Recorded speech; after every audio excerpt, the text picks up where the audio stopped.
stick doesn't control that, it's this one. So earlier this stick was broken, now we can see that this stick is also broken. It's weird because it seems like you have to twitch it.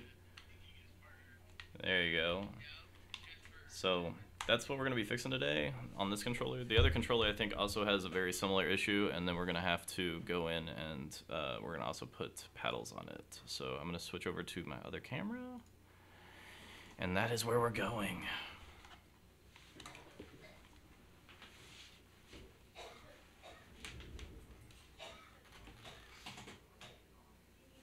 Alright, so not everybody grounds themselves, and it's probably not 100% necessary, but I do because I don't like breaking shit. So what we're going to be doing is just opening the controller. There's lots of ways to go about this. The easiest way is just to go in and you're going to pull it open. So this device that I have is pretty useful. Now you probably won't have one of those, so if you wanted to, what you can do is get one of these, which is a pry tool. They're like literally 10 cents online.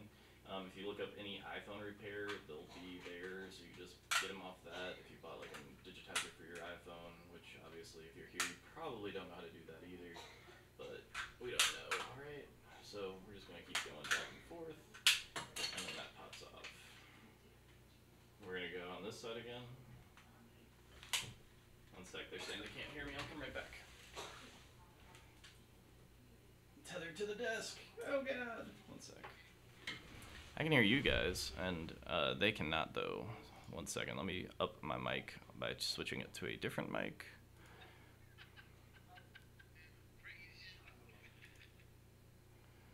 Let's see.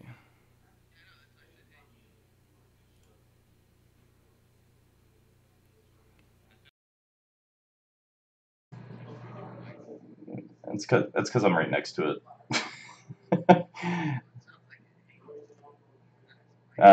Okay, so now let's see which mic this is. Hello, hello, hello. That's probably the wrong one still. Let me see which webcam this is real quick. Properties.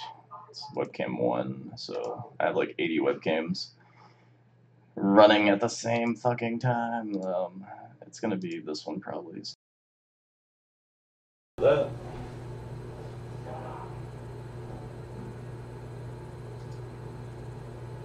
Okay. Hopefully it's better now. If it's not, just hopefully someone in my stream or on my party says something and I'll hear them. So once again, I ground myself. The way this works is there's a little metal piece, it touches me. And then we go ahead and put the metal, you touch it onto something else. It's called a floating ground. You could actually do a real ground too. So I'm just gonna pry into this, go all the way around. It's plastic on plastic, so it's really not gonna damage anything, which is what's nice about it, versus using the metal pry tool that I have. Although it is harder, so that's something just to remember. Alright, that's his other. So now we have, I think it's like 5 screws holding this together. You're going to use a Torque 10, which is a Torque T10. Unfortunately, you're going to need a security bit, which will have a hole in the middle. So we're just going to go in and start pulling these screws out.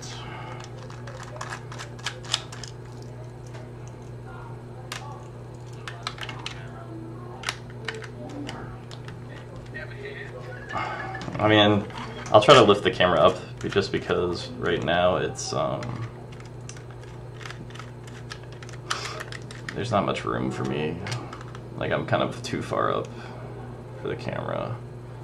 Last screw's down here. So there's... Alright. That's 3 of the screws. We're now going to do the last 2 of 5. Remember, 5 is an important number.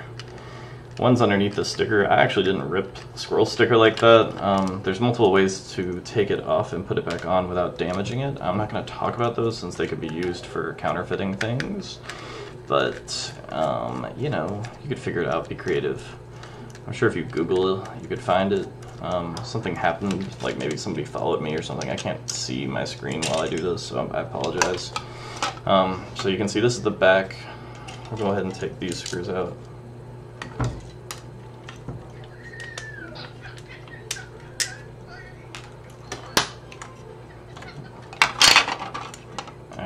So we have the front of the controller, back, that's just the shell we don't really care about. We're going to pull these off.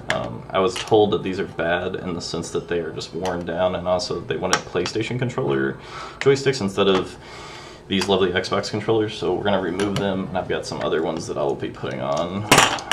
This is what we're going to be soldering on. So step one here is we're going to be removing these 4 wires, and not actually removing them, but just disconnecting them from the main board so that we have a little more working room. I'll be using a desolder gun.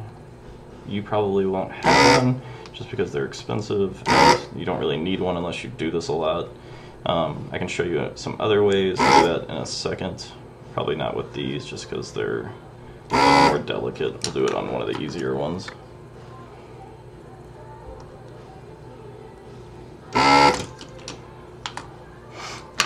Okay, so we have one more wire left. Just gotta let it heat up all the way. There we go. Put that back. Now, these are connected actually in a really funny way. They're just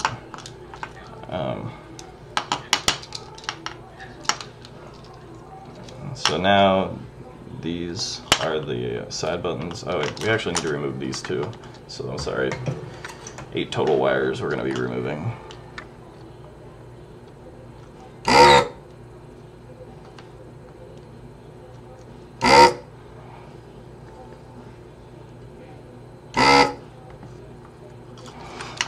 Okay.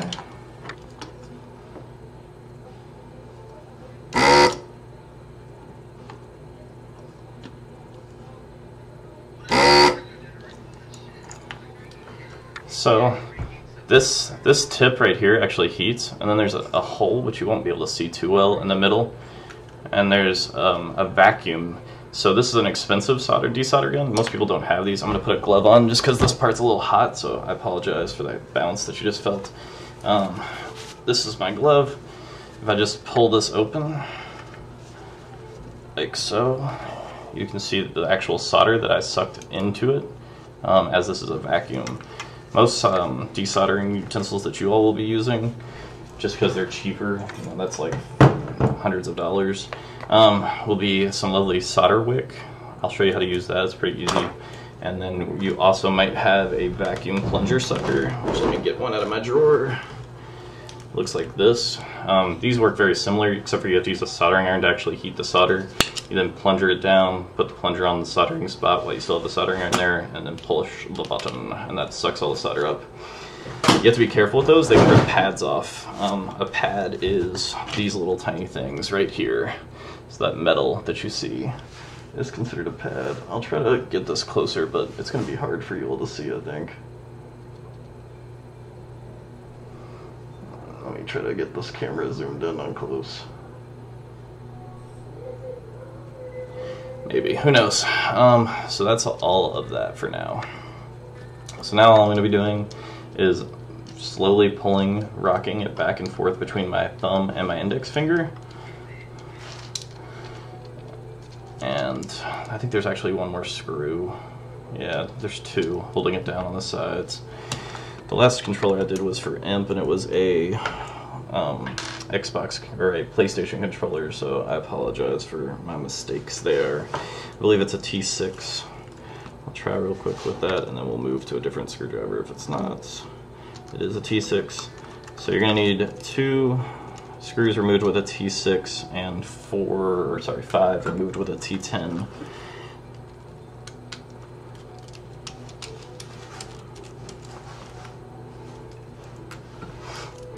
Okay. Now this should rock pretty easily. Yeah, there we go. Okay, so on this, we're actually not going to be touching the top. This is the front panel where all the buttons are, and then this is the back panel. This is the only thing we really care about. So we're going to go ahead and lock it in position so that we can do all sorts of dirty things to it. So there we go. It's locked in. Boys in blue, let me know if you can hear or see this very well, just because I haven't looked. I'll go ahead and use some solder wick on this one. So what we're going to do is take a soldering iron. I'll heat mine up real quick. And and I'm going to take some flux, rosin flux.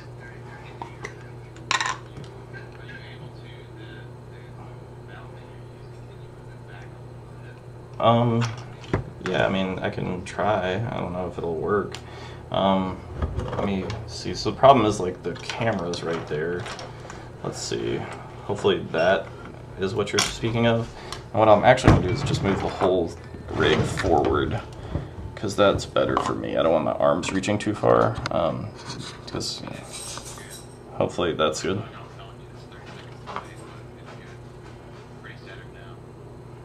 So I'm going to go ahead and I'm putting, this is rosin flux on it. I'm using just my pry tool. This wipes off really easy, so it's not a big deal at all. Go ahead and screw that back together because I'm not going to be using it very often. I'm using a conical tip, which looks like that. It's straight and pointy. Now this is 625 degrees, so if you touch it, it will burn your skin almost immediately. So you need to be extremely careful when you're messing with a soldering iron. Mine is adjustable. If you bought one from Radio Shack, you're going to be buying either a 10 watt, a 30 watt, or I think a 45 watt. All of those are going to have unique temperatures to them, specifically to their wattage. I think it's 600, then 700, and then 800. You have to be careful because 800 is a little too hot for any solder work you're going to be doing on electronics. It would be better for something like stained glass, whereas 600 is pretty good. You might run into some solder that's going to be too hard for you, and it's because it's industrial grade. It doesn't have any lead in it, or it doesn't have any flux left. It might have been dried. A bad solder joint might happen, which we call a dry joint. I can try to make one of those for you guys. It's a little difficult, to be honest, with most modern day equipment. So we'll be using solder wick to remove this. I hate using solder wick. I'm just going to go ahead and say that from the get-go. So what you do is you put the solder wick over top of the joint you're trying to remove the solder from, and then you apply pressure, just a little bit of pressure with the soldering tip against the wick and then into the solder. And if you do it well, you'll see the solder coming up or lifting. So you can see there's just a tiny bit of solder on there. You can see how this process would work. This joint right here is one of the biggest joints we're going to be doing, and it's huge, and I don't really feel like messing with that for too long. So instead I'm going to just keep using the tool that I have. So instead, I'm done with that one now, and I'm going to keep going. So I'm just going to be removing this entire pedometer is actually what it's called. I guess you all would know it as an analog joystick. So if you're looking online, you want to buy a pedometer. Make sure you type analog joystick pedometer, because there are pedometers that are just for movement. These use resistors to actually calibrate movement. It's pretty unique to the pedometer. So what I'm doing now is doing this in small circles and then pulling the trigger. That allows me to get all of the solder out of the joints, because I'm moving it and heating up all of the solder at once. So this whole pedometer should just now pop right out. There's the old one. And what breaks on them is these resistors right here on the corners. So they just wear out over time. You could obviously just replace those, but for the price of this, it's just, why bother? That's the reality of the world we live in, I guess. I'm going to go ahead and remove the other one as well while I'm here.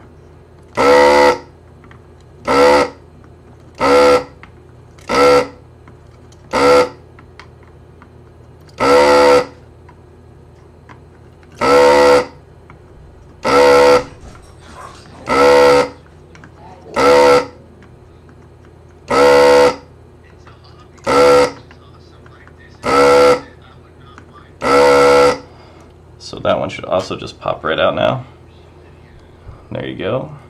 So we have these two broken pedometers. I'm going to toss them in the trash can. Put my desolder gun away. We're actually probably not going to need to desolder anymore on this, so I'm going to go ahead and unplug it. And the only reason you should do that if you have your own tills is because you can literally burn your house down. So make sure you're very careful with your soldering iron. Make sure you unplug it. So now we're going to be putting these new pedometers on. You just want to inspect them, make sure that there's nothing wrong with them. This one, nothing at all.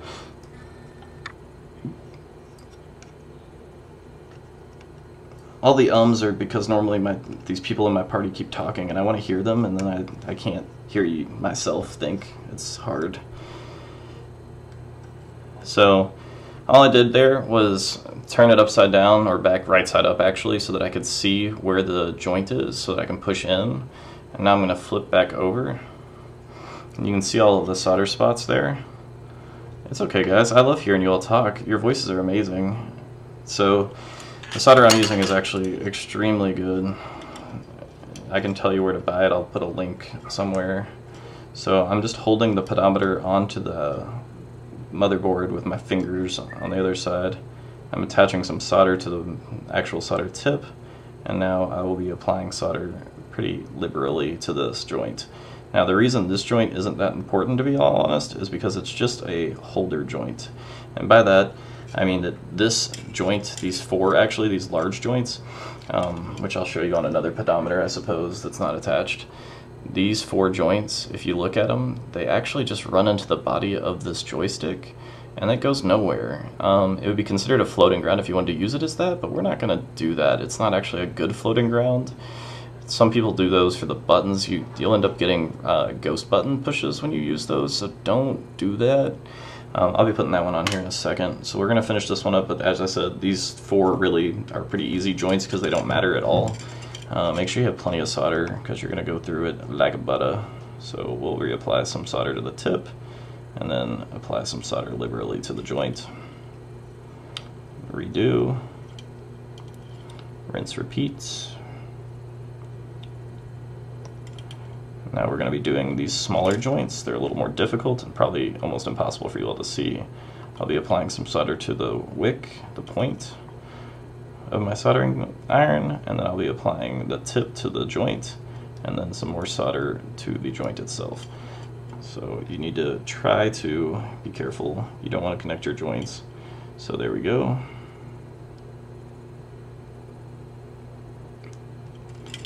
There we go. Go ahead and melt these back.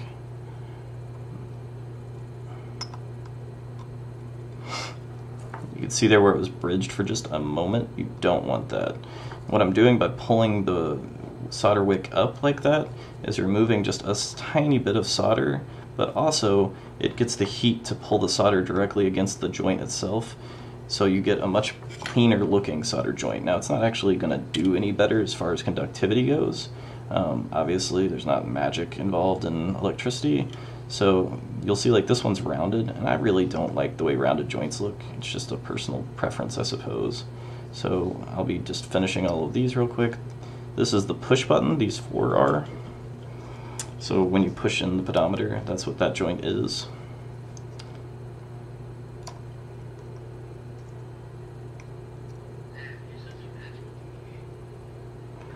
I'll clean that off. Now we're going to go ahead and finish these.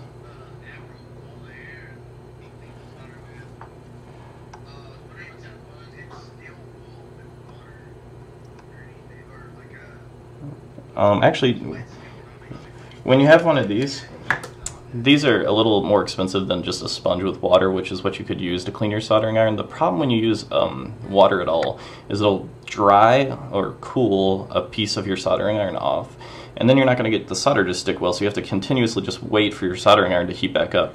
So this is just metal. You just kind of like push it in, and it is just steel wool. It's a little softer than steel. I think it's actually like an aluminum mesh. So when you push it in, it's not going to like melt or anything, but it pulls the solder off the tip.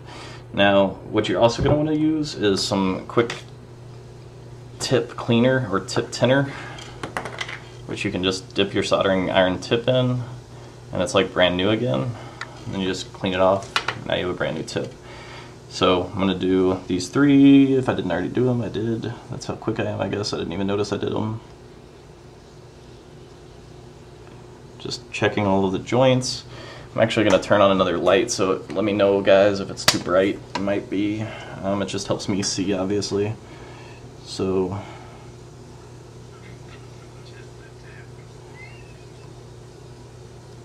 I'll go ahead and check them. Everything looks good here.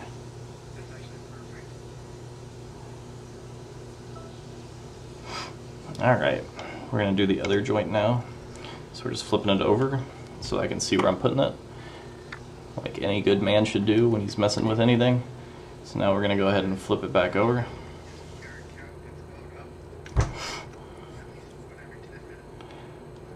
You can see I'm just holding it underneath. I'm going to put the solder in my left hand while I hold underneath to hold it in place. I guess the quick dirty way, and I'll actually just show you guys that, is this is one of the joints I told you I don't care about. They don't really matter. I'm going to apply liberally some solder to it. This is basically considered tinning. I'll then go on the bottom so I can see. I'll start putting it in. It's not going to fit because this solder joint is closed. So now I'm just going to hold this down, and you can see it pushed all the way through. And then what you've got there is a weak joint. You wouldn't want to just leave that alone. You're going to need to apply some more solder, but you can see it's held in place now. So that's a little cheat you can use when you're doing through-hole soldering. I don't normally use it, but it doesn't matter. It's potato, whatever's easiest for you. So we're going to apply some more solder to this joint, because as I said, it's not a good joint.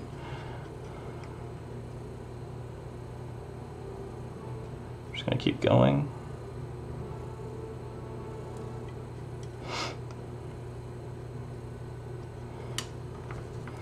Alright, now we're going to do the push button.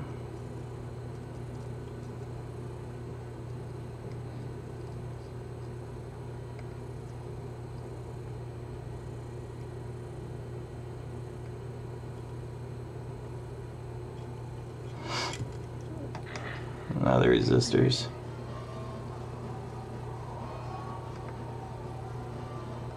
And guys, if you could read any questions anybody has on chat, that'd be great, and I'll just answer them. Because honestly, it'll be hard for me to look at my phone, which I thought I could try to do. This is too dangerous for me to like have my attention drawn to multiple things. So we can go ahead and try to get you the best view you can. Hopefully you can see all joints are hit. There's no weak solder joints, which normally I'll try to make one for you guys. It's pretty difficult. So I heat up the solder, and then I get off of the actual point that I'm trying to heat up, and then I do something like that. So it's like I tried to make artwork now with my solder, and it's horrible. So you just need to like touch the joint again and make sure you actually heat up the pin that you're trying to get, so that's a clean solder joint. Nothing's messed up now. Everything's back to the way it should be. I want to put my tip away, so I'm just going to put some more clean tip on it. It's a quick tipper. Put it back in its holster. So now we're actually at the point of no return. This controller should work now. It should be back to original. What we're going to do, this right here. I can talk about it again real good, guys. So this is just a ground. I can take it off and kind of just show you. Whenever you're messing with electronics, you can have just electricity, and when you touch it, it's basically static discharge, just like you do when a cat rubs against you or you rub your feet on the carpet. And when you do that, it's going to shock the board, and you see all these electronics right here, they will be destroyed. There's resistors in here and capacitors. Those aren't, like, that's not what they're used for. They're not used for a large shock at once. They'll just be destroyed. So this piece of metal touches your skin and keeps you grounded. You would want to attach the other end, which has an alligator clip, to a piece of metal. You could run this all the way outside if you were crazy and you wanted to ground yourself to an actual, physical earth ground. A floating ground will be fine. That just is any large piece of metal that's near you that can actually hold a charge or take a charge. So I actually have this held to the mount of the camera that you're seeing me on, or seeing my hands on, I should say. Let's go ahead and put this back on. Now, the solder I'm using is not water-based rosin or flux, whatever you are used to hearing it. And the reason is water is actually corrosive to the board. Water will cause rusting. You don't want to use that, because if you do, you have to clean the board almost immediately. You have to be very careful with it. Instead, just get rosin paste flux. Rosin's the way to go. So we're just going to take a Q-tip now, and this is some isopropyl alcohol. That's not rubbing alcohol. That's not acetone. It's isopropyl alcohol. The reason is isopropyl alcohol dries really, really quickly. It also will remove all of the rosin flux that's left over. So any discolorization you were seeing on the board that might look like burn marks are actually just the flux that's left over after soldering. So we're just brushing it off.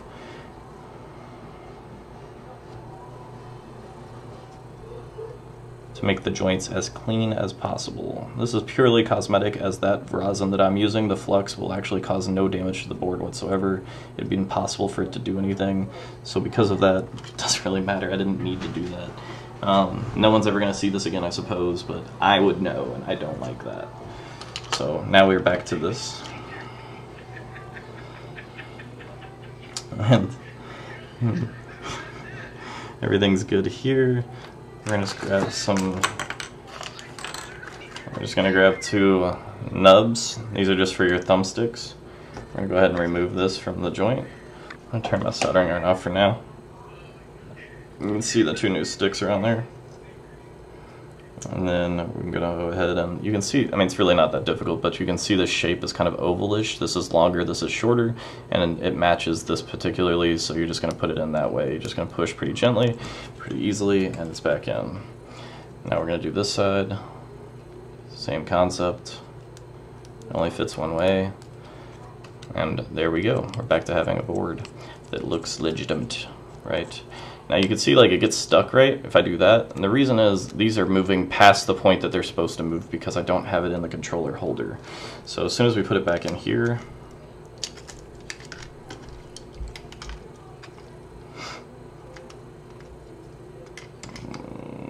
which way are we doing this? Like this, yeah.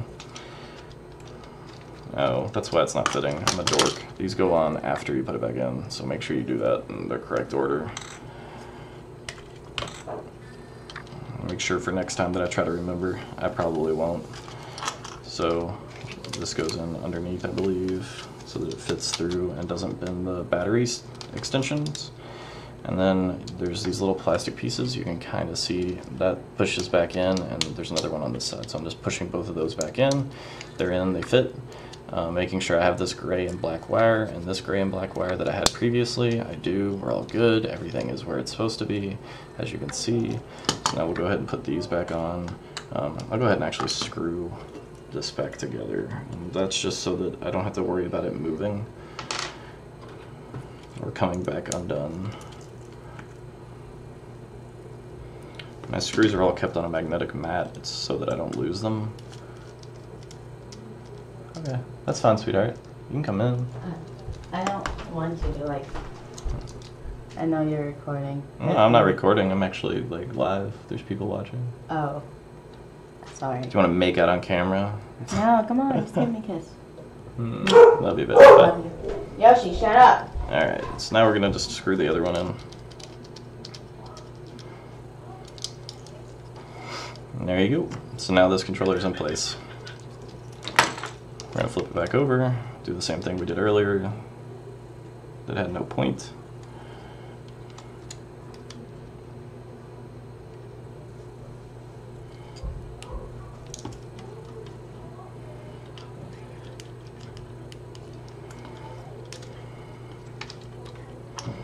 Okay. I'm just going to put all these wires back where they belong. We're going to have to do a little bit more soldering. There's 8 more wires, obviously, that we talked about earlier that we removed. We have to put them back.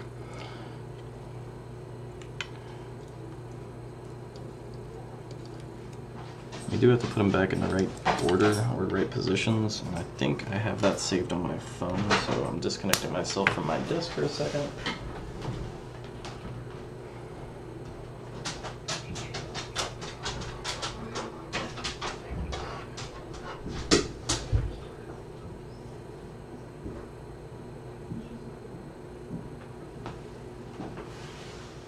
Of the 8,000 pictures I have.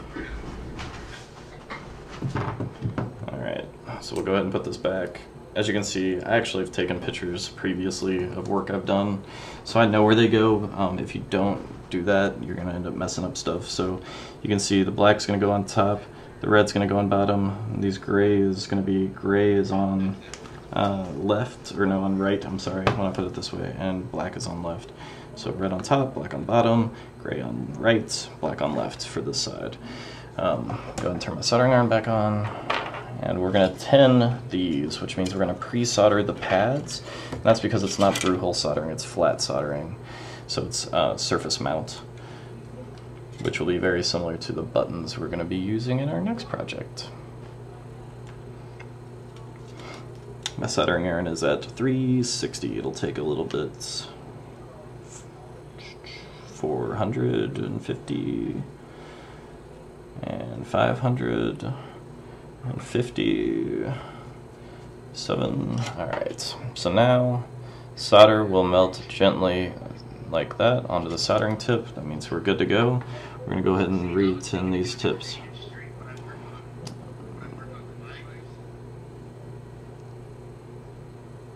There we go. Just keep going. Re-tin all of these. Push these out of the way.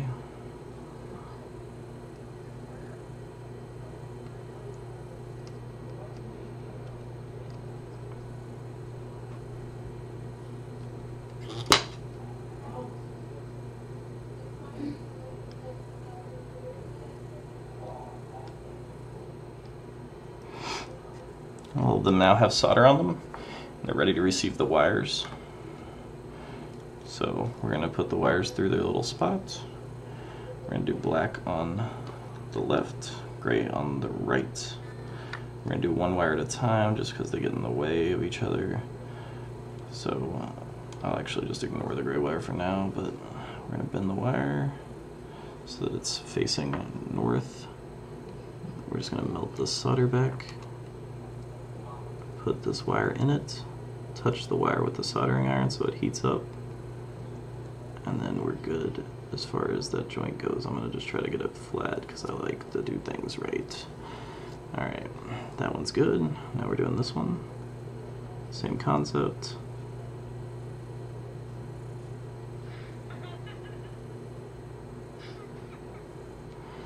Alright.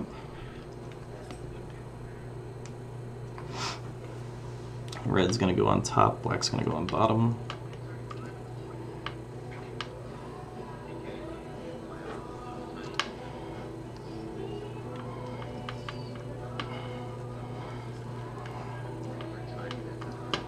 Hopefully that helps resolve the issue of not being able to see stuff. I apologize. So we'll keep going. Red's going to go right about here. And now we're going to do black.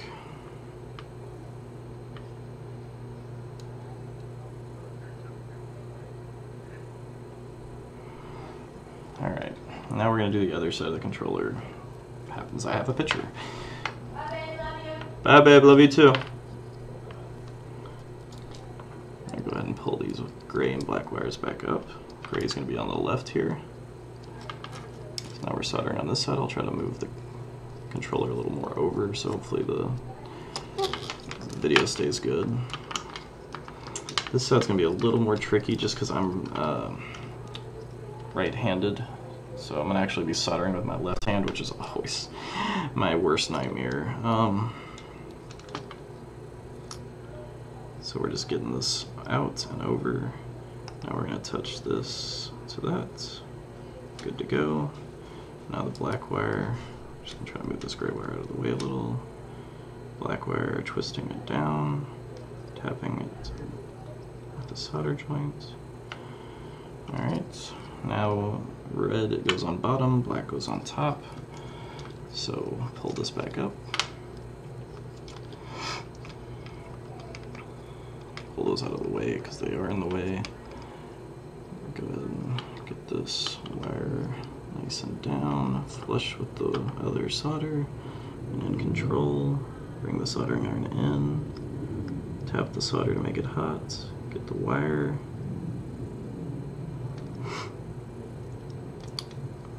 didn't get it in there.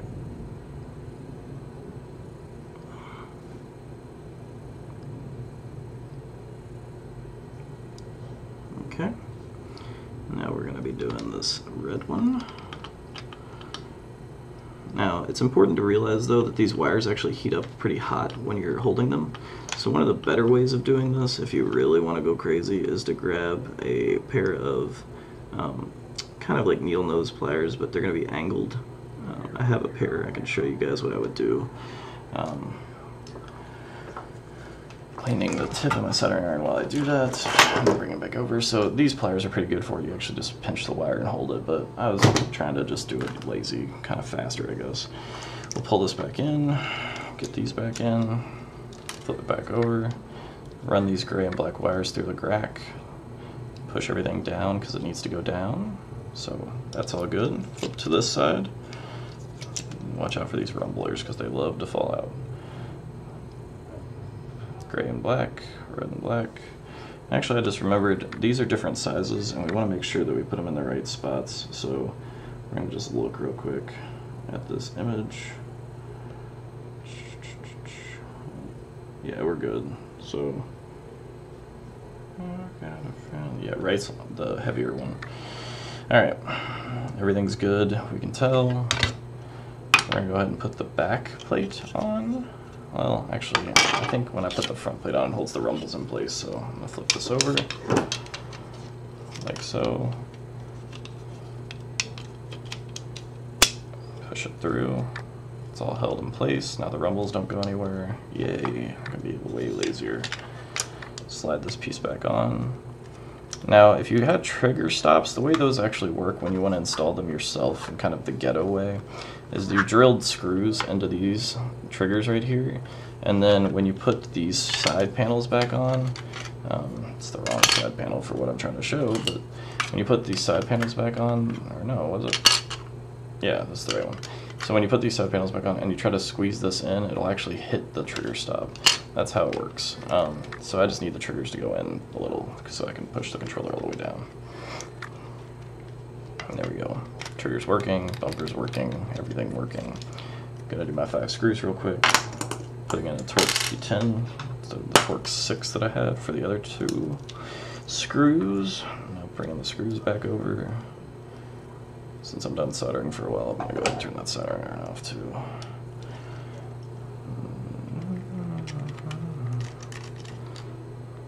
We need music for this, don't we? That way we don't have to have boring silences.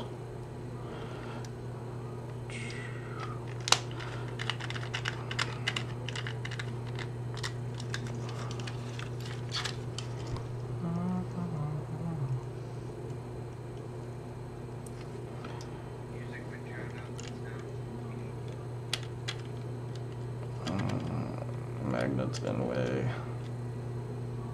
This is our security screw, so it actually goes in the middle. So I'll try to show the difference. It's going to be really hard in this lighting, and that's just the way it works. But so if you look really hard at these, this is a normal screw on my right. What would be a good way of showing? So security screw and normal screw, and the only difference, let's see, actually I think both of these, yeah, they're all security, never mind.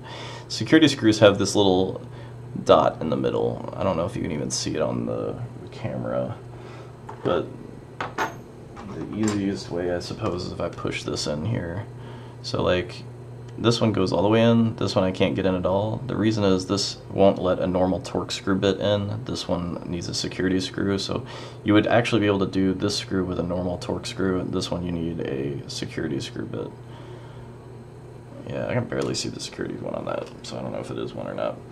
Doesn't really matter. All of my screwdrivers have the hole in the middle for the Torx, so I got this screw set off of iFixit. You can also just buy one off Amazon for really cheaper than I paid. I probably paid $50. I think you can get it for $20.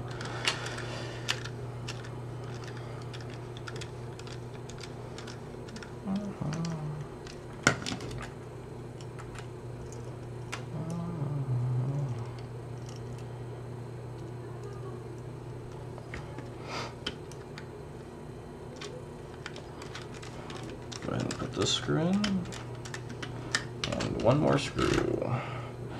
So like if you were a first-time solderer, this was the first job you've ever done, one recommendation I would make is don't trust yourself as much as I trust myself. And by that I mean, I just put a controller basically all the way back together, and I'm actually even going to put these back on. And that's kind of a risky thing to do, because you saw how long it took me to take it apart at the beginning. And if I messed up, let's say I missed a solder joint, even one, or one is bad, I'm going to have to open this whole controller back up, and it's a pain in the ass. So you're going to get really frustrated if you're constantly opening this stupid controller up and then closing it, and opening it, and closing it.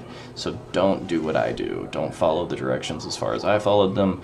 Test before you do this. And I'm actually going to head back over to my computer and switch over to my my Xbox so you can see the fix. Now, you actually will notice though that, and I just realized, these are actually a little shorter than normal Xbox controller sticks, so we'll see how much Squirrel likes that. I don't know.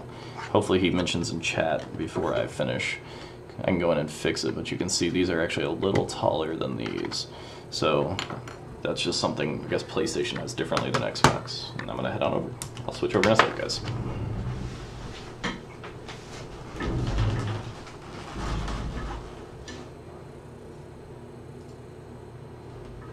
Alright, go ahead and plug this controller back